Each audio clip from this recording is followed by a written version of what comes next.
राम राम. खरं तर मला मनीषाताईंनी खूप आग्रह केला. ताई पण माझ्या जिल्ह्यातल्या, बीड जिल्ह्यातल्या, आणि त्या म्हणल्या की आपले बीड जिल्ह्यातलेच गीते साहेब आहेत, तर तुम्ही मुलाखत घ्या. आणि आम्ही ग्रामीण भागातनं, अलीकडच्या काळात मराठी शाळांचा प्रश्न पण ज्वलंत आहे, त्यावर सिनेमा पण गाजून गेला.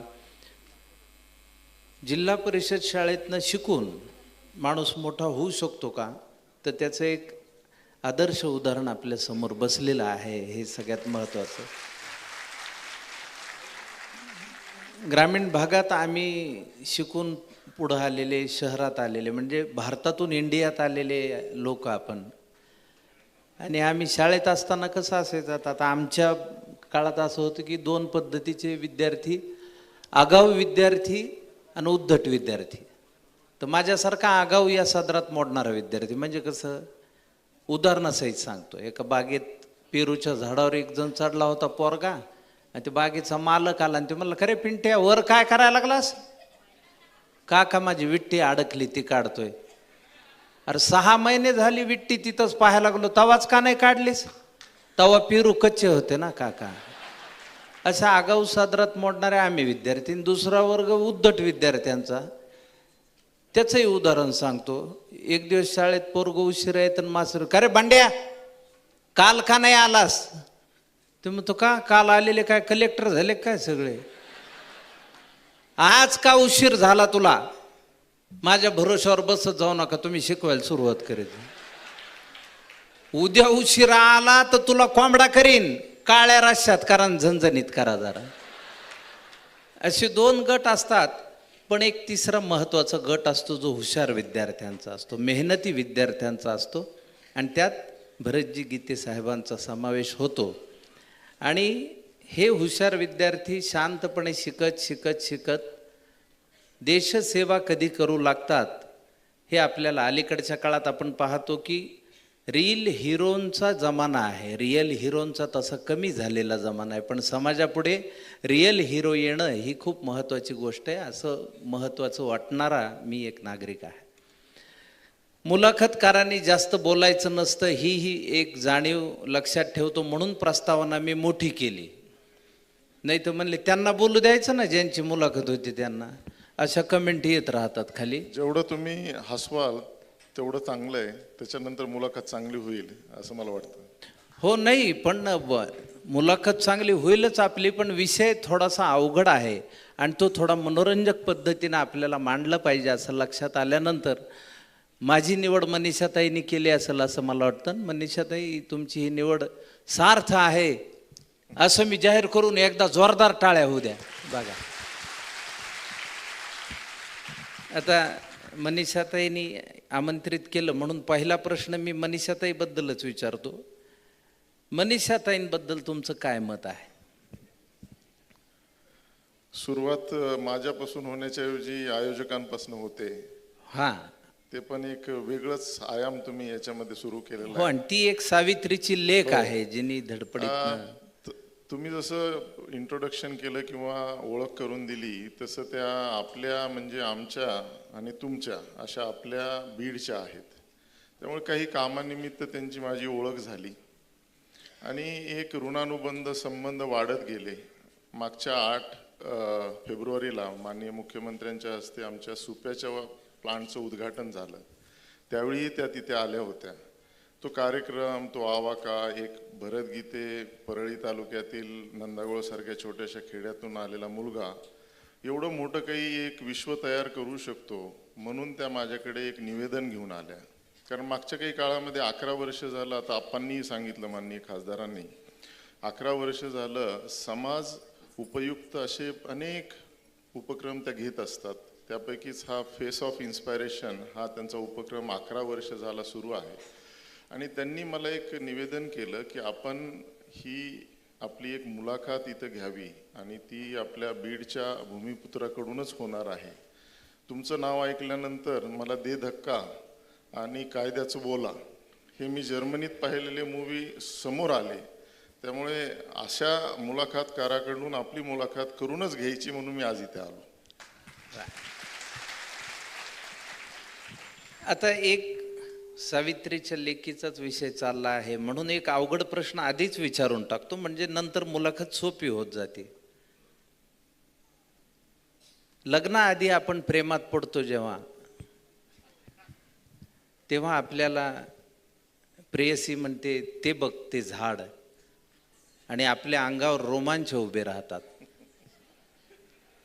त्याच प्रेयसीशी नंतर आपलं लग्न झालं, ती बायको झाली, जेव्हा ती म्हणते ते बघ ते झाड, तेव्हा आपण कोपऱ्यातला झाडू उचलतो. अशी परिस्थिती असते. आज तुमच्या सत्काराबरोबरच वहिनींचाही सत्कार झाला, तर ह्या तुमच्या प्रवासात वहिनींचा किती सहभाग आहे याबद्दल आम्हाला थोडंसं. मला असं वाटतं की तिचा या पूर्ण प्रवासामध्ये सिंहाचा वाटा आहे. कारण आपण जेव्हा विदेशात जर्मनीसारख्या एक विकसित देशामध्ये राहत असतो, तुम्हाला सर्व सुखसोयी असतात. त्यावेळी त्या सुखसोयी सोडून वापस भारतामध्ये परत यायचा होता, त्यावेळी तिने मला खूप मोठी साथ दिली. आणि त्यानंतर सुद्धा उद्योगामध्ये मी जेव्हा इथे आलो तेव्हा सुद्धा असं होतं की आमची पहिल्या 1-2 वर्षात अशी हालाकीची परिस्थिती झाली की म्हणजे महिन्याचा खर्च पण भागेना. अशा काळामध्ये ज्या सावित्रीने माझी साथ दिली ती म्हणजे प्राची आहे. वा वा वा. आता मी तुमच्या बालपणाकडे येतो. खरं तर आपल्या मराठवाड्यामध्ये आता तुमचे बंधू पण इथं बसलेले आहेत, आणि एक आपल्याकडं भाषा म्हणजे मराठवाड्यातली भाषा असा हाबाडा बसशिल का नाही, आपले आडसकर साहेब म्हणायचे, एक टिपिकल आपली भाषा मराठवाड्यातली. त्यात आपले इंग्रजी शिकवणारे मास्तर पण चेंज द टेन्स बरं, एवढं येई ना का थोत्र्या, असं आपल्याला असंच शिक्षण घेत घेत या संघर्ष काळाविषयी, आणि तिथून डायरेक्ट जर्मनीमध्ये BMW कंपनीत तुम्ही जॉब केलात, या संघर्ष प्रवासाविषयी आम्हाला, आता इथं विद्यार्थी पण बसलेले आहेत तर त्यांना हे महत्त्वाचं आहे की आपण कुठे शिकतो, कसं शिकतो हे महत्त्वाचं नाही, आपण काय शिकतो हे खूप महत्त्वाचं आहे. त्याविषयी थोडंसं भाष्य तुम्ही करावं. माझा भाऊ इथे समोरच बसलेला आहे. माझा जन्म ज्या कुटुंबामध्ये झाला तिथे आम्ही 6 भावंड, सर्वात लहान शेंडेफळ मी, आणि 6 मुलं आणि आई वडील आणि त्याबरोबर आमची आजी, असं 9 माणसांचं कुटुंब. त्यांचा उदरनिर्वाह हा 2-2.5 एकर शेतीमध्ये, ते पण कोरडवाहू मराठवाड्यातली बरड जमीन, आपल्या भरड जमीन, ते पण परळीमध्ये पण 2 भाग आहेत. जो गोपीनाथ मुंडेंचा भाग तो जरा थोडा सुपीक आहे, आमचा भाग म्हणजे डोंगर, आम्हाला डोंगऱ्या म्हणायचे. डोंगऱ्या कुठे चालला, शाळेत चालला का. तर अशा डोंगराळ भागामध्ये माझ्या वडिलांनी खूप मोठा संघर्ष केला. खरे तर तेच उद्योजक होते. आमच्या एवढे जर शिकले असते तर ते आमच्यापेक्षा पुढे गेले असते.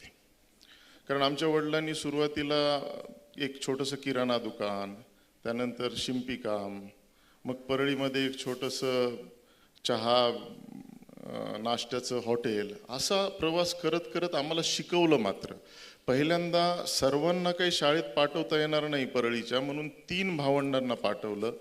त्यांच्यावरची लिटमसची परीक्षा झाली, ते चांगलं शिकायला लागले. त्याच्यानंतर मग माझा जन्म झाल्यानंतर मात्र थोडीशी आमच्याकडे भरभराटी आली. आम्ही परळीमध्ये एका पत्र्याच्या घरामध्ये राहायला गेलोत, आणि तिथून पुढे जो वडिलांचा प्रवास आहे, नेहमीच चढ उतार असायचा, ऊन पाऊस असायचं. कधी शाळेमध्ये 3री 4थी 5वीला गेल्यानंतर कधी पुस्तकं 2 महिन्यानंतर मिळायची, मग ते मित्राची पुस्तकं उसने घेऊन त्याला शिकवायचं. या संघर्षामधनंच मला असं वाटतं की मी घडत गेलो. आज मी जे दिसतोय त्याची सगळी जडणघडण जी आहे ती गावामध्ये, त्या परिवारामध्ये झालेली आहे. आणि ही परिस्थिती लक्षात ठेवली की माणूस मोठा झाल्यानंतर त्याचे पाय जमिनीवर का राहतात, त्याचं कारण असं की COEP-ला त्यांनी इथे शिक्षण घेतलं, तर त्या COEP-ला आज गरजू विद्यार्थ्यांसाठी त्यांनी 1 कोटी रुपयाचं एक बजेट त्यांनी ठेवलेलं आहे, जे गरजू आहेत, ज्यांना शिक्षणाची फी परवडत नाही पण जे हुशार आहेत. पिंपरी चिंचवड हे शहर अतिशय प्रेमळ शहर आहे. मी नेहमी पाहतो की सामाजिक कार्यामध्ये पटकन पुढे येणारे लोक या पिंपरी चिंचवडमध्ये आहेत.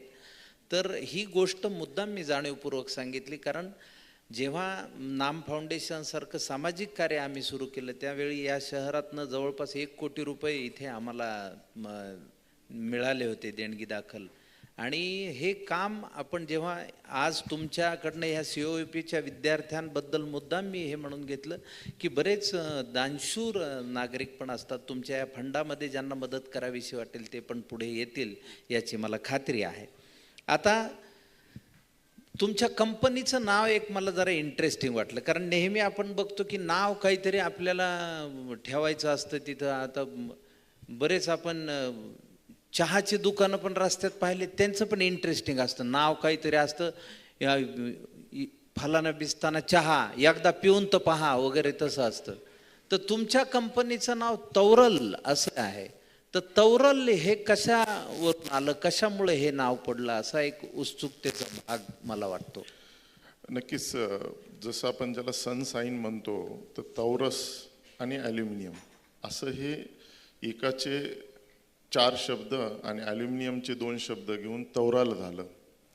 तौरस हे आमच्या बिझनेस पार्टनरची रास आहे आणि त्याला एकदा तरी आयुष्यामध्ये एक कंपनी काढताना त्याचं कुठेतरी ते तौरसचं टी पाहिजे होतं, वळू पाहिजे होता.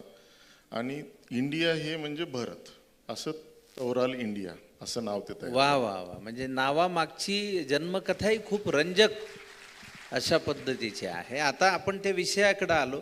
ॲल्युमिनियम हा विषय तसा आपल्याकडे अजून तितकासा माहीत झालेला नाही. जर्मलची भांडे ते आपल्याकडे पूर्वी होते, जर्मलच्या भांड्यात खाते आणि जर्मलच्या भांड्यात. पण जर्मलच्या भांड्यातलं खाणं आरोग्यकारक आहे का नाही ह्याच्यावर बरेच चर्चा परिचर्चा होऊन त्याची भांड्याचा वापर कमी झाला.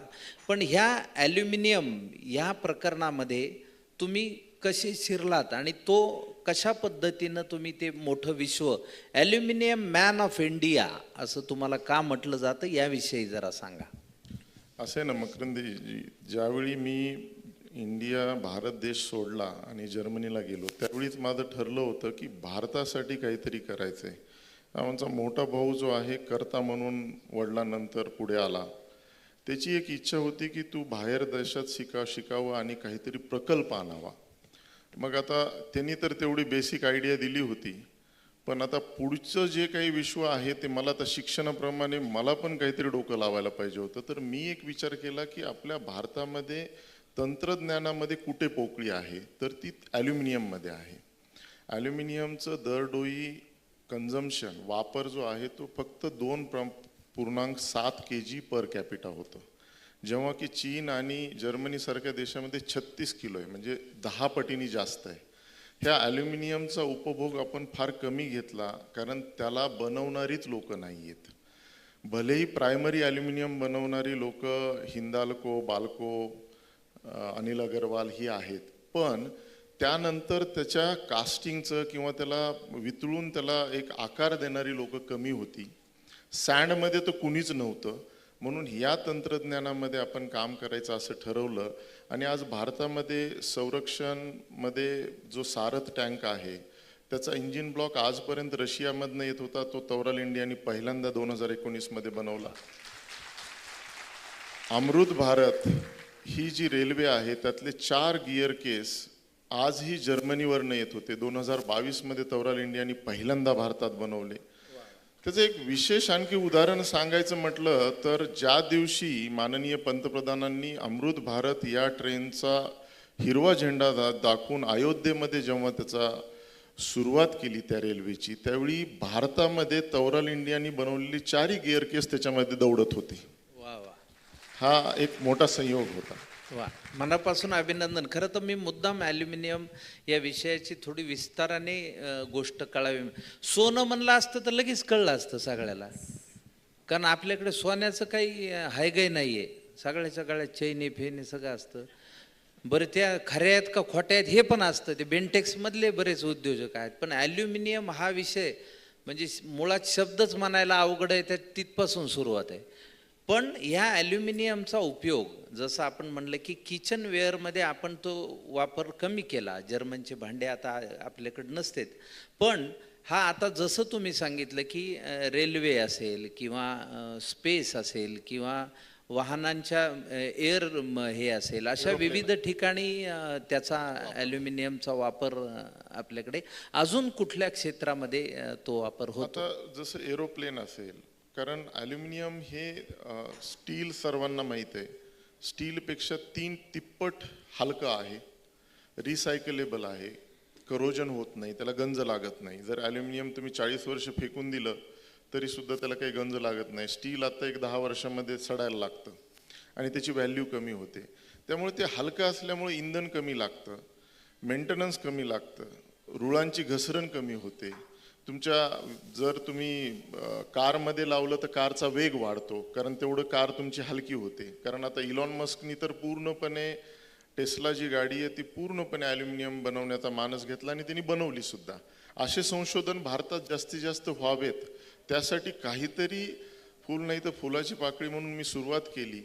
फाउंड्री असं क्षेत्र आहे, पिंपरी चिंचवड भाग आहे, यामध्ये बरेचसे उद्योजक पण असतील. फाउंड्री हे असं एक क्षेत्र आहे की जरा बाहेर बसा, पुन्हा नंतर बोलवतो. कारण लोकांना काही महत्त्वाचं नाही, ते धुळीमधनं काळं होऊन वगैरे आलेला माणूस असतो आणि सहसा स्मॉल टू मीडियम साईजच्या आपल्या छोट्या छोट्या कंपन्या काढलेली लोक असतात. ह्या फाउंड्री वर्ल्डला सुद्धा एक उच्चांक, एक चांगला दर्जा देण्याचं काम मी मागच्या 10 वर्षामध्ये केलं. याचाही एक आनंद वाटतो. त्यामुळे ॲल्युमिनियममध्ये तर काम केलं आणि असे काही प्रोडक्ट भारतामध्ये बनवले जी यापूर्वी भारतामध्ये बनत नव्हती, म्हणून एक ॲल्युमिनियम मॅन म्हणून एक त्याचा चांगलं प्रसिद्धी झाली. वा वा, त्याच्याबद्दल मनापासून अभिनंदन. धन्यवाद. मगाशी आपण माननीय पंतप्रधान साहेबांचा उल्लेख केला, तर त्यांच्याबरोबर बजेट पूर्व परिषदेत सहभागी होताना तुम्ही कोणते उद्योग संबंधित मुद्दे मांडले? खरं तर ही माझ्यासाठी सुवर्ण संधी आणि पहिल्यांदाच माननीय पंतप्रधानांना जवळून भेटण्याचा आणि एक 2 ते 3 तास आम्ही एकत्र बसलेलो होतो. एक 30 युवा उद्योजक हे बोलवले जातात नीती आयोगच्या प्लॅटफॉर्मवर आणि तत्कालीन नीती आयोगचे व्हाईस चेअरमन राजीव कुमार यांना मी नक्कीच धन्यवाद देतो. त्यांच्यामुळे या कार्यक्रमाला मला बोलवलं गेलं. त्यांनी माझ्यामध्ये काहीतरी पाहिलं आणि ही एक संधी आली. त्यामध्ये मी 3 मुद्दे मांडले होते. त्यापैकी एक मुद्दा महत्त्वाचा सांगतो, ते म्हणजे डिसेंट्रलायझेशन ऑफ इंडस्ट्री. उद्योगाचं विकेंद्रीकरण व्हावं, कारण उद्योग हा पुणे आणि मुंबई अशा मेट्रो शहरामध्येच न राहता, आम्ही जेव्हा BMW मध्ये मी जेव्हा काम करत होतो, आपल्याला सांगायला मला आनंद वाटेल, कधीतरी तुम्हाला जर्मनीला जाऊया आपण, तुम्हाला BMWच्या प्लांटमध्ये घेऊन जातो. तुम्ही नेलं तर येतो. नक्की 100% नेणार. एकदा शब्द दिला की मी पक्का पाळतो. तुम्ही तयारीत राहा, पुढच्या वेळेस कॉल येईल. तर BMW म्हटलं की आपल्याला म्युनिक आठवतं. म्युनिकमधलं म्युझियममध्ये BMW कार बनली जात नाही. BMWच्या इंजिन ब्लॉकची कास्टिंग लांडसूट सारख्या छोट्याशा शहरामध्ये, जे आमच्या साईजमध्ये म्हटलं तर शिरूर, परळी वैद्यनाथ, मी जिथून येतो अशा तालुका प्लेसमध्ये बनवलं जातं. तर त्यापेक्षा छोट्याशा गावामध्ये, म्हणजे ज्यांची लोकसंख्या 5000 आहे, अशा डिंगोलफिंगमध्ये, डिंगोलफिंगन नावाचं शहर नाही, खेड आहे, तिथे त्याचं चॅसिस बनवलं जातं आणि शेवटी म्युनिकमध्ये त्याची असेंब्ली करून कार बनवली जाते. तर हे जर विदेशामध्ये होऊ शकत असेल तर माननीय पंतप्रधान जी, भारत में उद्योग का विकेंद्रीकरण कब होगा, हे सरळ प्रश्न त्यांच्या डोळ्यात डोळे घालून मी बोललो होतो. आणि मला असं वाटतं की जैसे बोले तैसे चाले, यामध्ये आपणच पुढे गेलं पाहिजे. म्हणून मी माझा दुसरा प्लांट एका ग्रामीण भागामध्ये, सुप्यामध्ये 500 कोटीची इन्व्हेस्टमेंट आणि आजच्या प्लांटच्या चौपटीने मोठा प्लांट हा ग्रामीण भागामध्ये घातला. आणि त्यामुळेच त्या दिवशी मुख्यमंत्र्यांनी पण उद्घाटन करताना सांगितलं की हा औद्योगिक इतिहासाचा उत्सव आहे, कारण उद्योगाचं खरं विकेंद्रीकरण तौराल इंडियामुळे झालं. वा वा, त्याबद्दल मनापासून अभिनंदन. कारण मला असं नेहमी वाटतं की ग्रामीण भागामध्ये आज तुम्हाला महापौर साहेबांनी विनंती केली इथल्या वाचनालयाबद्दल. तर मला असं वाटतं की जसं आपल्या गावामध्ये एखादं मंदिर असतं, मंदिर उभं करायचं म्हणलं सगळे गावकरी एकत्र येतात, देणगी देतात, तिथं चांगलं मंदिर उभं करतात. तर ह्या मंदिरासारखे काही मंदिरं गावात हे महत्त्वाचेच आहेत. एक म्हणजे वाचन मंदिर असावं, एक म्हणजे व्यायाम मंदिर असावं, एक म्हणजे उद्योग मंदिर असावं. त्यातून तरुणांना रोजगार मिळावा, त्यातून त्यांचं ज्ञान वाढावं आणि त्यांना जगाकडे बघण्याचा दृष्टिकोन बदलावा. यासाठी जी धडपड करणारी माणसं आहेत त्यात तुम्ही आहात, याबद्दल आम्हाला सगळ्यांनाच मनस्वी आनंद आहे. दुसरं, आता पुरस्कार आज मनीषाताईंनी तुम्हाला दिला, फेस ऑफ इन्स्पायरेशन. पुरस्कार आपल्याला मिळत राहतात, त्यावेळी एक आनंदाबरोबरच एक जबाबदारी वाढल्याची जाणीव आपल्याला नेहमी होत असते. तुम्हाला जर्मनीमध्ये फ्रँकफर्टमध्ये माननीय उद्योगमंत्री उदयजी सामंत यांच्या हस्ते बिझनेस आयकॉन ऑफ इंडिया हा पुरस्कार तुम्हाला मिळाला. त्या सन्मानाबद्दल तुम्हाला काय भावना आहे? हा फ्रँकफर्ट शहरातला पुरस्कार हा माझ्या अनेक पुरस्कारांमध्ये एक फार विशेष होता. कारण माननीय उद्योगमंत्री त्यांनी सुद्धा त्या पुरस्काराबद्दल सांगितलं होतं. त्याचाच एक थोडासा विस्तार मी करेल. कारण हा पुरस्कार अशा देशामध्ये आणि अशा शहरात मला मिळाला होता जिथे मी माझ्या शिक्षणाची, उच्च शिक्षणाची आणि नोकरीची, ट्रेनिंगची आणि कामगार म्हणून काम करण्याची सुद्धा सुरुवात तिथे केली होती. उच्च शिक्षण असताना सुद्धा मी कामगार म्हणून काम केलेलं 1 वर्ष. अशा देशामध्ये आणि अशा शहरामध्ये जिथून मी सुरुवात केली आखण, असं 200 किलोमीटरवर माझं विद्यापीठ होतं. आणि त्याचबरोबर समोर बसलेली जी ते 400-500 मंडळी होती, ती जर्मनीतल्या वेगवेगळ्या शहरातनं आलेली प्रोफेशनल्स, नवउद्योजक आणि स्टेजवर बसलेली जर्मन व्यावसायिक, त्याचबरोबर इंडो जर्मन चेंबरचे अध्यक्ष, अशी मंडळी होती. त्यामुळे हा पुरस्कार माझ्यापेक्षा, उद्योगमंत्र्यांनी तोच सांगितला की माझ्यापेक्षा त्या पुढच्या भरत गीतेंसाठी होता, जे परत भारतामध्ये येऊन असा उद्योग उभा करतील. त्यामुळे हा विशेष पुरस्कार माझ्यासाठी होता असं मला वाटतं. वा, ही फार महत्त्वाची गोष्ट आहे. कारण आपल्याकडनं उच्च शिक्षित होऊन परदेशात नोकरी करणारे बहुसंख्य लोक आहेत, पण परत आपल्या देशात यावं, आपल्या ग्रामीण भागात यावं आणि तिथला विकास साधावा, हा विचार सगळ्यात महत्त्वाचा आहे. तौरल इंडिया कंपनीला जागतिक स्तरावर नेण्यासाठी तुम्ही कोणती दूरदृष्टी आणि धोरणं अवलंबली, त्याविषयी आम्हाला जाणून घ्यायला आवडेल. याच्यामध्ये मला थोडा एक सेकंद पण विचार करण्याची गरज नाही. कारण माझे 2च धोरणं आहेत त्याच्यामध्ये, जी मी जर्मनी आणि भारतीय संस्कृतीतनं शिकली. ती म्हणजे गुणवत्ता आणि नीतिमत्ता. हे 2 शब्द फार महत्त्वाचे आहेत कुठलाही उद्योग उभा करण्यासाठी. आज इथे शाळेतले पण विद्यार्थी आहेत, त्यांना पण मला सांगावं वाटतं की क्वालिटी ओरिएंटेड प्रोडक्ट आणि दुसरं म्हणजे बिझनेस इथिक्स, या 2 गोष्टीवर तुम्ही जर काम केलं तर आप लंबी रेस के घोड़े हो जाओगे.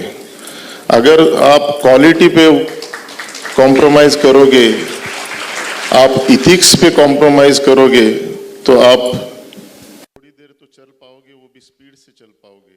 240च्या स्पीडने पळू शकाल, पण ती गाडी एवढी बंद पडेल की पुन्हा नंतर परत कधी पेटणार नाही. हो, आणि आपल्याकडे चायनीजच्या गाड्या बघून तसं वाटतं. म्हणजे मी स्ट्रगलर असताना चायनीजच्या गाडीवर खायचं होतं, लंगफंग सूप असं मिळायचं. म्हणलं हे लंगफंग सूप चीनमध्ये मिळत असेल का, असा मला पडलेला प्रश्न. किंवा चायनीज भेळ, म्हणलं चायनातल्या एखाद्या माणसाला मागितली चायनीज भेळ द्याता का, तर तो काय म्हणेल आपल्याला, असं वाटत राहतं.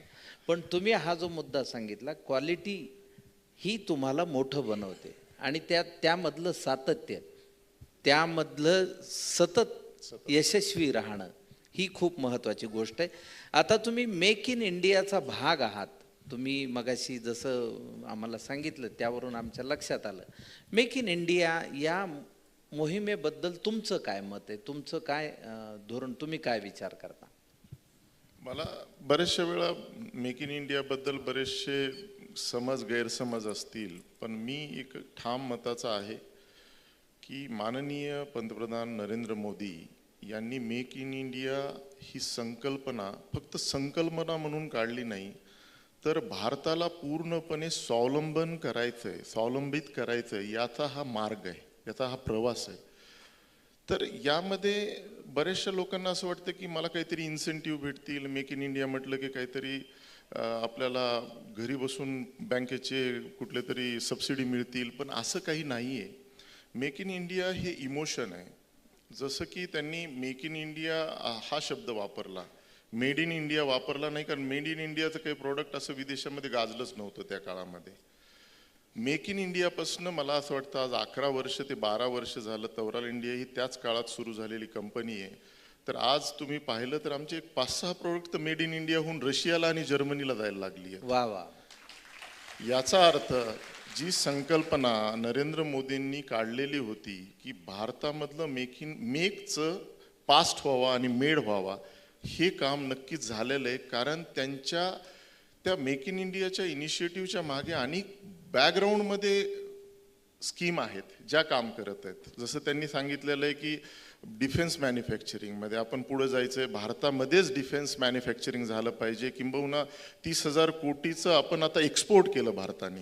म्हणजे भारत तर स्वावलंबी झालाच, पण भारताने एक्सपोर्ट पण डिफेन्समध्ये केलेलं आहे. त्याचप्रमाणे बऱ्याचशा उद्योगांना आणि बऱ्याचशा शासन ज्या आपल्या नॅशनल PSU वगैरे आहेत, त्याचबरोबर प्रायव्हेट कंपन्यांना कंपल्शन केलेलं आहे की तुमचा माल जो आहे, जर तुमचं प्रोडक्ट बनवायचं असेल तर त्यामध्ये 30 ते 50% भारतीय माल असला पाहिजे.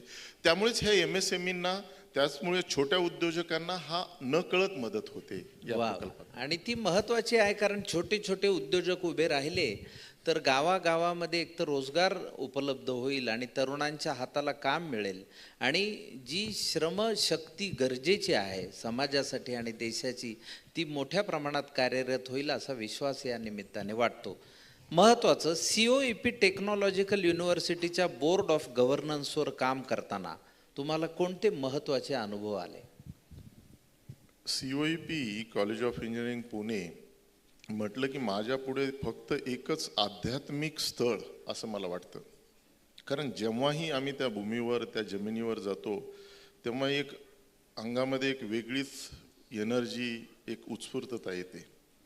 कारण या आध्यात्मिक भूमीने फक्त इंजिनियर नाही घडवले, तर आमच्यामधले लीडर घडवले. मी जेव्हा 2000च्या जवळपास 1999 ते 2000 मध्ये या कॉलेजला आलो, तेव्हा मला मराठवाड्याची यायला जायला आपली भाषा, आता तुम्ही तर आलेलेच आहेत मराठवाड्यातनं, काय करायला तुम्ही त्याच्यावर अभिनय केला आणि अभिनयातनं तुम्ही उच्चांक गाठला त्या भाषेवर सुद्धा. त्याच्याबद्दल तुमचेही अभिनंदन करायला पाहिजे. तर या भाषेचा मात्र आपल्याला कुठेतरी असं वाटायचं की अरे आपल्याला पुणेरी भाषा येत नाही. कारण या कॉलेजमध्ये मी त्याला राजकारण म्हणणार नाही, पण एक हेल्दी कॉम्पिटिशन नेहमीच असायची. स्थानिक वर्सेस बाहेरून आलेले विद्यार्थी. बाहेरून आलेल्या विद्यार्थ्यांमध्ये प्रांतवाद, तू विदर्भाचा, तू मराठवाड्याचा, या सर्वांमधनं शेवटच्या वर्षी जवळपास 90% मतदान घेऊन जनरल इलेक्शनमध्ये मी निवडून आलो. या कॉलेजपासनं एक लीडरशिपची सुरुवात झाली आणि नंतर जर्मनीला गेलो, लुप्त झालो एक 10-12 वर्ष, 15 वर्ष, आणि त्यानंतर 2020 मध्ये परत एकदा संधी आली. माजी विद्यार्थी संघटनेचं इलेक्शन आलं आणि त्यामध्ये 2020 मध्ये आणि कन्झिक्युटिव्ह नंतर त्रैवार्षिक निवडणूक असते 2023 मध्ये 2 वेळा निवडून येऊन आता जवळपास 5व्या वर्षाचा अध्यक्ष म्हणून काम करतोय. तुम्ही मगाशी उदाहरण दिलं तसं अनेक नवीन उपक्रम सुरू केले, ज्याला आपण अनसंग हिरो म्हणतो, जे कधी कॅम्पसवर आलेच नव्हते. असे आमचे गौर गोपालदास कधी इंजिनियर कुणाला वाटायचे नाही, त्यांना परत कॅम्पसवर आणलं, त्यांना आउटस्टँडिंग ॲल्युमनाय पुरस्कार दिला. जाता जाता झोळीमध्ये काहीतरी 50, 100, 200 रुपये टाकता आमच्या आशिष आचलेरकरनी 8 करोड म्हणजे $1 मिलियन ची एक हाती एंडावमेंट दिली. आणि त्यातूनच आज 100 विद्यार्थी, कारण मी ज्या शाळेतनं आलो, मी जिथून आलो तिथे माझ्या शिक्षकांनी माझा बुद्ध्यांक पाहिला, माझी श्रीमंती किंवा गरिबी पाहिली नाही. तसंच COEP मध्ये ॲडमिशन घेताना कुणी भांडे घासणाऱ्या आईचा मुलगा असतो, तर पंक्चर काढणाऱ्या बापाचा मुलगा किंवा मुलगी असते. अशा 100 विद्यार्थ्यांना प्रति 1 लाख रुपये आम्ही दरवर्षी देऊन 100 विद्यार्थ्यांचं आम्ही त्यांचं पालकत्व घेतो. आपण समाजाचं देणं लागतो याला उत्तर किती साध्या पद्धतीनं आणि किती चांगल्या पद्धतीनं मिळतं याचं एक चांगलं उदाहरण नाही आपल्याला. मकरंदजी, याच्यामध्ये एक मी सॉरी तुम्हाला डिस्टर्ब करतोय, पण याच्यामध्ये काय असतं ना की जेव्हा तुम्ही कृत्य करता आणि त्या प्रवासामध्ये पुढे येता तेव्हा ऑटोमॅटिकली तुमचं जे कार्य केलेलं असतं ना त्याच्यामुळे त्याचा आवाज येतो. मला आपल्यासारखीच मुलाखत माझी ABP माझा कट्टावर राजीवजींनी घेतली होती, राजीव खांडेकरांनी. त्यावेळेस त्यांनी पहिलाच प्रश्न विचारला होता की मागच्या काही 10 वर्षापासून तुम्ही भारतामध्ये आहात, पण कधी तुम्ही बीड जिल्ह्यालाही माहीत नसाल, कुणालाही माहीत नाहीत. आपण शांततेत काम केलं पाहिजे. ज्या दिवशी तुमचं काम सुरू असतं ना त्या दिवशी बाहेर नाही, तर ज्या दिवशी तुमचं काम संपून कोणीतरी 2-4 प्रोडक्ट बाहेर आली तरच तुम्ही बाहेर आलं पाहिजे असं मी मानणार आहे. वा. पण आता याला COEPच्या ह्याला धरूनच एक प्रश्न आहे. आता तुम्ही 2 वेळा निवडून आलात आणि असं म्हणताय, तर मग राजकारणात जाण्याचा विचार आहे का? त्या दृष्टीनं काही वाटचाल आहे का? म्हणजे हा प्रश्न पटकन मुलाखतकार विचारतातच. बरं, मलाही विचारलाय म्हणून मी ह्यांना विचारला. हा प्रश्न माझ्यापेक्षा मला राजकारणात आणणारे आमचे गुरु जे आहेत देवेंजी त्यांना विचारला पाहिजे, कधी आणायचंय. बापरे, ते केव्हा सांगायचे? तसंच माझ्याकडनंही लवकर सांगण्यात नाही येणार. बर, पण म्हणजे ते आम्हाला तुम्ही एकदम पटलावर आला तेव्हाच कळेल की अर अशा पद्धतीनं होऊ शकतं असा अंदाज आहे. बरं, त्यासाठी आधी शुभेच्छा देऊन ठेवतो. पुढं मागं झाले तर आपण गेलो तर आपल्याला पटकन वेळ मिळेल. आता माननीय मुख्यमंत्री साहेबांचं नाव आपण घेतलं तर त्यांनी आपल्याला महाराष्ट्राचे औद्योगिक राजदूत असं संबोधलं होतं. त्याबद्दल तुम्ही काय सांगाल? हे मला वाटतं या प्रश्नाचं उत्तर तुम्ही आधीच दिलं की देवेंजींकडनं कुठल्याही प्रश्नाचं उत्तर मिळणं फार अवघड असतं. तसंच देवेंद्र फडणवीस हे असे एक कार्यक्षम मुख्यमंत्री आहेत, त्यांच्या तोंडातनं भरघोस प्रशंसा हा दुर्मिळ क्षण असतो. आणि हा दुर्मिळ क्षण माझ्याही जीवनामध्ये 11 वर्षानंतर आला आणि मी त्यामध्ये मला असं वाटतं की मीही त्याच विचाराचा आहे. कारण आपण जेव्हा अल्पयशाला खूप स्तुती करतो त्याला पूर्ण विराम लागतो. त्यामुळे जेव्हा आपण काम करत असतो छोट्या छोट्या घटनांना किंवा छोट्या छोट्या यशांना पाठीवर थाप खूप जोरात मारायची गरज नाही. याच्यामध्ये काही लोकांना विसंगती असेल, पण मला त्यामध्ये थोडासा माझा जर्मन विचार आहे. आमचे देवेंजी सुद्धा 6 महिने जर्मनीमध्ये बर्लिनमध्ये 6 महिने प्रोजेक्ट मॅनेजमेंटचा कोर्स करून आलेले आहेत, त्यामुळे जर्मन पण बोलतात. तर त्यांची ही प्रशंसा 11 वर्षाच्या परिश्रमानंतर आलेली आहे. त्यांनी जे सांगितलं तेच रिपीट करतो. त्यांच्या भाषणामध्ये आहे, व्हिडिओ क्लिप्समध्ये आहे. हॅनोवरमध्ये 2015 आम्ही जेव्हा भेटलो तेव्हा महाराष्ट्राच्या उद्योगासाठी धडपडीचा नेता आणि गुंतवणूक आणणारा तळमळीचा नेता म्हणून मी त्यांना ओळखलं. आणि तेव्हापासूनची त्यांची मैत्री तशीच कायम ठेवत 2 करार त्यांच्या शासनाबरोबर केले. 2016 BKCच्या ग्राउंडवर 150 कोटीचा MOU केला आणि 200 रोजगार निर्मिती. तो 2 वर्षामध्ये 350 कोटी आणले आणि जवळपास 800 ते 900 लोक आज ते काम करत आहेत. 2025 एकदम त्यांनीच हा शब्द वापरला, लाइटनिंग स्पीडमध्ये डावोसमध्ये MOU केला, जो 2026च्या जानेवारीमध्ये पूर्णत्वाकडे आणला आणि 500 कोटीची गुंतवणूक सुप्यामध्ये आणली. हे सगळं काम केलंच. त्याचबरोबर महाराष्ट्रामध्ये आपल्या ह्या राज्यामध्ये जर्मनीमधनं उद्योग यावे म्हणून जवळपास 5 ते 10 हजार कोटीचे वेगवेगळे उद्योग आणण्यासाठी त्यांच्या मार्गदर्शनाकडे त्यांना खाली त्यांच्या नेतृत्वामध्ये काही मदत करून काही कंपन्या फक्त कमिटमेंटपर्यंत न ठेवता त्यांना कम्प्लिशनपर्यंत आणलं. त्यामुळे सहजच त्यांच्या तोंडातनं उद्योगाचा राजदूत हा शब्द निघून गेला आणि तो माझ्यासाठी एक फार मोठी शाबासकी आहे. त्यानंतर आमचं 2-3 वेळा गप्पा झाल्या, बोलणं झालं आणि त्याच्यावर सविस्तर आम्ही बोललो सुद्धा. पण खूप आनंद वाटला की 11 वर्षाच्या मेहनतीसाठी आणि देवेंजींच्या प्रभावशालीतेखालीच मी ह्या देशामध्ये परत आलो. 2015 आमचं भरपूर गप्पा झाल्या. अवघ्या 6 महिन्याचे मुख्यमंत्री होते ते त्यावेळी. हॅनोवरमध्ये एक आंतरराष्ट्रीय व्यापाराचं प्रदर्शन असते तिथे माझी त्यांची ओळख झाली होती. वा, पण मग महाराष्ट्राचं जे ध्येय आहे 1 ट्रिलियन इकॉनॉमी, हे साध्य होईल का आणि कधी होईल असं तुम्हाला वाटतं? अवघड आहे, असं एवढं सोपं नाही आहे. कारण यामध्ये मी उत्तर उद्योगासारखं देईल, राजकारणासारखं नाही देणार. कारण 500 कोटी 530 ट्रिलियनवर आहोत. 1000 ट्रिलियनवर पोहोचायचं आहे, जवळपास दुपटीने वाढायचं आहे. आजही आपला जर CAGR बघितला, म्हणजे कंपाऊंडेड ॲन्युअल ग्रोथ जर पाहिली तर ती 22% आहे.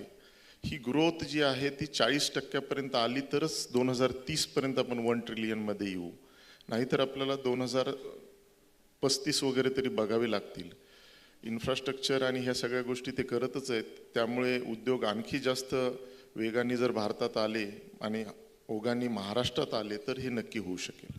बरोबर आहे, पण आता मध्येच आमच्यासारख्यांना प्रश्न पडतो की हे मध्य पूर्वेतलं जे युद्ध सुरू झालं आहे त्यामुळे मग त्या इकॉनॉमीवर परिणाम होऊ शकतो का, आणि तो त्यामुळे अजून ती आपलं स्वप्न लांबू शकतं का?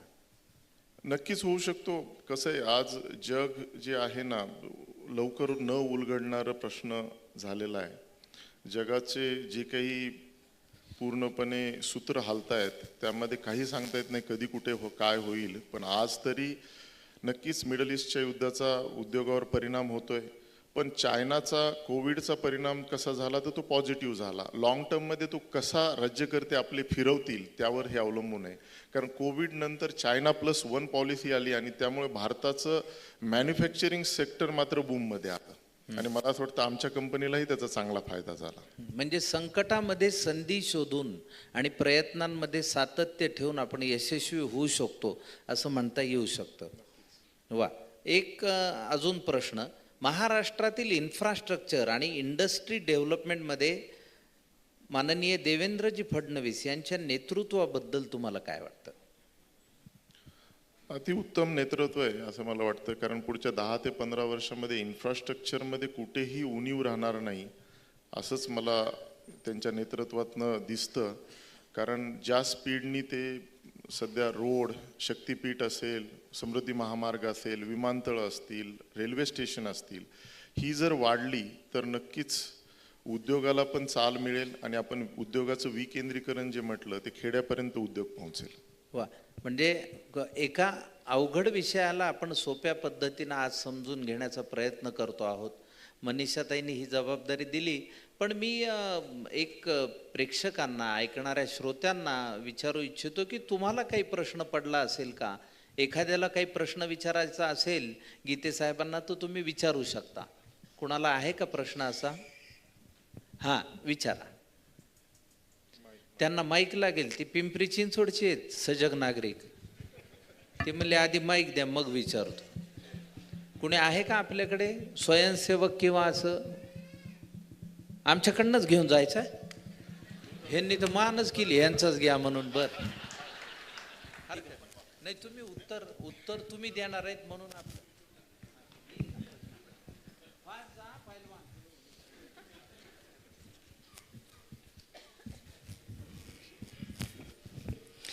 हॅलो, गीते साहेब आणि मकरंद सर नमस्कार आपल्याला. गीते सर, मला एक प्रश्न विचारायचा आहे. ॲल्युमिनियमचा खरा गुणधर्म असा आहे की तो वजन कमी करतो. एक गाडी आहे 4 लोकांना घेऊन जाणारी, त्याचं वजन 2.5 टन असतं. पण तीच गाडी ॲल्युमिनियममध्ये केली तरी 700 किलोत होते. भावेश अग्रवाल ह्या माणसानं टेस्लाच्या गाडीचं कॉपी करण्याचा, गिगा कास्टिंग्स वापरण्याचा प्रयत्न केला.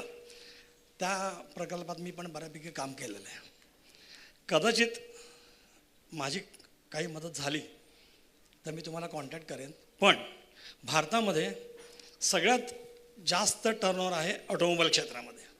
जर आपण ऑटोमोबाईल क्षेत्रामध्ये जर गिगा कास्टिंग आणू शकलो तर पेंट शॉपला 400 कोटी लागतात, प्रेस शॉपला 400 कोटी लागतात आणि असेंब्ली शॉपला 400 कोटी लागतात.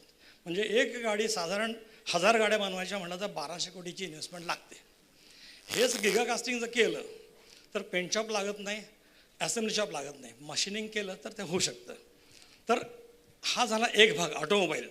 सिमिलरली डिफेन्समध्ये पण आपण जर वजन कमी केलं, एक्झाम्पल एरोनॉटिकल इंजिनिअरिंग आणि डिफेन्सचे रणगाडी आहेत किंवा तोफा कॅरी करणाऱ्या इक्विपमेंट्स आहेत, अशा ठिकाणी जर ॲनॉलॉजिकल इम्प्लिमेंटेशन आपण करू शकलो तर आपण आपल्या देशाला खूप लवकर पुढे नेऊ शकू आणि ह्याचा बराच उपयोग होईल असं मला वाटतं. मला प्रश्न विचारायला संधी दिल्याबद्दल धन्यवाद. मला असं वाटतं की तुमचा प्रश्न हेच उत्तर होतं, पण तरी त्याला मी थोडंसं पुढे त्याचा सविस्तर चर्चा करतो. भारतामध्ये R&D रिसर्च अँड डेव्हलपमेंट हा फार कमी खर्च बजेटमधला होतो. आपण R&D जास्त करतच नाही ना. जे युरोपने दिलेलं आहे तेच इथे आपण जशाला तसं हे करतो. त्यांनी जर ॲल्युमिनियमचा पार्ट रणगाड्यात दिलेला असेल तरच आपण तो लावतो. आता मात्र ती परिस्थिती बदललेली आहे, कारण आमच्या आवडत्या सिने अभिनेत्याचं दे धक्कामधलं कार्बोरेटरचं संशोधन हे शेवटपर्यंत एक त्याचं म्हणजे रहस्यच होतं की काय करतायत साहेब तिकडे पाठीमागे जाऊन जाऊन. आपलं बैलगाडी ते धक्का देत राहतात ऑटो रिक्षाला, पण काय ते कार्बोरेटरचं काय करत होते ते आम्हाला पुन्हा नंतर सांगा तुम्ही थोडंसं. पण तसं संशोधन जास्तीत जास्त झालं पाहिजे. एका कोल्हापूरसारख्या एका छोट्याशा खेड्यामध्ये बसून जर असा एक मुलगा, त्या म्हणजे पिक्चरमधला जो काही किरदार होता त्यांनी जर बनवला असेल, असे संशोधन जास्तीत जास्त झाले पाहिजेत ज्याच्यामध्ये त्यांनी ॲल्युमिनियमचा वापर केला पाहिजे. जर तो संशोधन करतोय, डिझायनिंगमध्ये जर ॲल्युमिनियम घालत असेल तरच ॲल्युमिनियमचा प्रसार वाढेल. नमस्कार गीते सर आणि मकरंदजी. नमस्कार. मला एक गीते सरांना प्रश्न विचारायचा आहे की आपल्याचा हा काही प्रवास आहे, आम्ही सगळ्यांनी ऐकलेला आहे. तर कुठलाही प्रवास आता जो आपण एक 15 मिनिटं 20 मिनिट जी काही मुलाखत आहे ह्यातनं जो ऐकला आहे का, हा सहजासहजीचा प्रवास नाही. ह्याला खूप काळ तुम्हाला द्यावा लागलेला आहे. आणि हे करत असताना प्रचंड अनुभव तुमच्यासोबत असेल त्याचे. असा एखादा अनुभव तुम्ही शेअर करू शकता का? आपण आपल्या मराठवाड्यात बोलतो, मी मराठवाड्याचाच आहे, अंबाजोगाईचा. आपल्या बुडाला आग लागते तेव्हा आपण पळतो. अशी काही घटना आहे का जी माझ्या बुडाला आग लागून आपण ते प्रेरित होऊन पुढे जाण्याचा आपण ध्येय गाठतो? अशी काही घटना अनुभव असेल तर सर्वांसाठी प्रेरित होण्यासाठी अशी काही घटना सांगू इच्छित असाल तर प्लीज सर. मी या विचाराचा आहे की बुडाखाली आग लागल्याशिवाय माणूस पळत नाही, तर मी आग विझूच देत नाही. तवराल इंडिया हे चाकणमध्ये पूर्ण झालं, तर नवीन त्याचं आव्हान घेतलं म्हणजे सुप्यामध्ये. आता सुप्यामध्ये काम करणं म्हणजे सकाळी आल्याबरोबर मयत झाली का लग्न होतं, 9च्या ऐवजी 10ला आलोत, हे सगळं होणार आहे. चाकणमध्ये जर्मन प्रिसिजन आणलं, पण ते सुप्यामध्ये आणण्यासाठी नवीन आव्हान घेतलं. हे एक मी सांगू इच्छितो. आणि दुसरं एक छोटंसं उदाहरण सांगतो. जेव्हा ह्या प्रवासामध्ये मी विचार केला की आता मला वापस यायचं आहे आणि भारतासाठी काही करायचं आहे, तर अनेक विमानतळावर, रेल्वे स्टेशनवर भारतातून येणारे उद्योजक त्यांची वाट पाहायचो. त्यावेळी काही स्मार्टफोन आणि एवढे काही मेसेज वगैरे नसायचे. फोनसुद्धा एवढे महाग असायचे की फोन कोणी घेऊन यायचं नाही, लँडलाईनवरचाच वापर व्हायचा. म्हणजे तसा काही एवढा वाईट काळ नव्हता, पण फार जास्त महाग असल्यामुळे कमी वापर व्हायचा. त्यामुळे कोणी माणूस येणारं हे ईमेलवर कळालं तर त्या विमानतळावर, फ्रँकफर्टवर, स्टुटगार्टवर जाऊन बसायचो. काही लोक भेटायची, काही लोक भेटायची नाही. त्यावेळीच मात्र ठरवलं की आपण जर काही उद्योजक झालो तर नक्कीच आपण आपल्या विद्यार्थ्यांना मार्गदर्शन करू. त्याचाच एक अनुभव म्हणून आजचा हा कार्यक्रम मी घेतलेला आहे. नक्कीच आपल्या प्रवासातनं दुसरे प्रेरित होतील त्यासाठी आपण काम करत राहू. आणि एखाद्याने जरी तुम्हाला चुकली देऊन जरी विमानतळावर भेटलं नाही तर तुम्ही भरत गीते घडाल. नमस्कार सर. मकरंद सर नमस्कार. गीते सर नमस्कार. मी अभिजित काला, गेवराई, बीड जिल्ह्याहून आहे. सर माझा प्रश्न असा आहे की ॲल्युमिनियमचं बरंच इंडस्ट्रीमधून स्क्रॅप निघतं. त्या स्क्रॅपपासून नवीन उद्योजकाने काय बनवायला पाहिजे, या नवीन स्टार्टअपनी काय प्रेरणा घ्यायला पाहिजे? आता सध्या स्क्रॅपचं तर नावच काढू नका, कारण आता स्क्रॅप येणंच बंद आहे सध्या मिडल ईस्टच्या युद्धामुळे. त्यामुळे ॲल्युमिनियमच्या जी रिसायकलिंगच्या प्राईज आहेत आणि तो चांगली संधी असेल की रिसायकलिंग करून तुम्ही इनगॉट बनवून ॲल्युमिनियम अलॉय बनवू शकता. आज जर मिडल ईस्टमधनं आपण येत नाही येते, कारण आता सध्या युद्धाची परिस्थिती आहे. पण हे का मिडल ईस्टला जातं? सगळ्यात जास्त तर कार आपल्याकडे आहेत. कारच्या व्हील ज्या आहेत त्या ॲल्युमिनियमच्या आहेत. आपण ती कार खराब झाली की कुठेतरी दुबईला पाठवून देतो आणि त्यांच्याकडे ते कारखाने आहेत आणि मग त्याच्यातनं ती तोडून फोडून आपल्याला परत ॲल्युमिनियम वेगळं सेग्रिगेशन करून पाठवतात. तर असे उद्योग मला नितीन गडकरी साहेब पण एकदा म्हटले होते स्टेजवर की तुम्ही ॲल्युमिनियम रिसायकलिंगमध्ये जा. तर अनेक त्याच्यामध्ये आपल्याला संधी मिळू शकतात त्या उद्योगामध्ये. आता एक शेवटचा प्रश्न घेऊया. हा शेवटचा येस. नमस्कार सर, मकरंद सर नमस्कार, गीते सर नमस्कार. मी महेश देशमुख, बीड जिल्ह्याचा आहे, आष्टे तालुक्यातला. इथं कंपनीमध्ये काम करतो ॲज अ जनरल मॅनेजर. मला हे विचारायचं सर की आपण सतत म्हणत असतो की नोकऱ्या अवेलेबल नाही आहेत, पण अशी परिस्थिती आहे सध्या की नोकऱ्या अवेलेबल आहे, परंतु महाराष्ट्रीयन जे काही मुलं आहेत ते काम करू इच्छित नाही आहेत. म्हणजे माझा असा अनुभव आहे, मी जे काही हँडल करतो प्लांट, आणि त्यामुळे मग रोबोटिक लावण्याची परिस्थिती निर्माण झालेली आहे. आणि बऱ्याच ठिकाणी आम्ही नोकऱ्यासाठी आव्हान करतो की नोकऱ्या आहेत आणि या, पण असे लोक येत नाहीत आपल्या महाराष्ट्रात. आणि ओरड मात्र होती की नोकऱ्या नाहीत, नोकऱ्या नाहीत. तर हा माझा अनुभव आहे. याबद्दल तुम्ही काय सांगाल? कारण आम्ही आता मग लोक मिळत नाही म्हणून मग रोबोटिक इम्प्लिमेंटेशनला जातो आहे. धन्यवाद. त्याच्याबद्दल मी मगाशीच सांगितलेलं आहे की ग्रामीण भागामध्ये, गावांमध्ये जसं देवाचं मंदिर असतं तसं व्यायाम मंदिर, वाचन मंदिर आणि ज्ञान मंदिर असं उभं करणं खूप गरजेचं आहे. त्यातून ती जाणीव आणि ते ज्ञान वाढलं की आपोआप मुलांमध्ये ती जागरूकता येईल. आणि हा प्रश्न मला असं वाटतं की माझ्या दृष्टीने हे उत्तर आहे. भरतजींचं काही उत्तर असेल तर मी त्यांच्याकडे देऊन. माझ्या मते त्यांचं जे प्रश्न आहे ना की काम लोक करत नाही म्हणून आपण ऑटोमेशनकडे जातोय, याच्यामध्ये असं काही एकदम त्याचं एकमेकांबरोबर रिलेशन नाही. Automation is a inevitable process for the every industry today. We have to go for automation. फक्त माणसं नाही आहेत म्हणून नाही, ऑटोमेशनमध्ये जावंच लागेल, AI पकडावंच लागेल. लोकांचे असे गैरसमज आहेत ऑटोमेशन झाल्यामुळे नोकऱ्या कमी होतील, AI आल्यामुळे कुठे कुणाला काही रोजगारच मिळणार नाही. असं होणार नाही ना. ऑटोमेशन जरी झालं तरी उलट तुमची मुलं, जी मुलं समजा कामगार म्हणून काम करत होते, कुठेतरी फेटलिंग करत होते, घासाघाशी करत होते, ते उद्या प्रोग्रामिंगमध्ये जातील ना. शिक्षण वाढेल.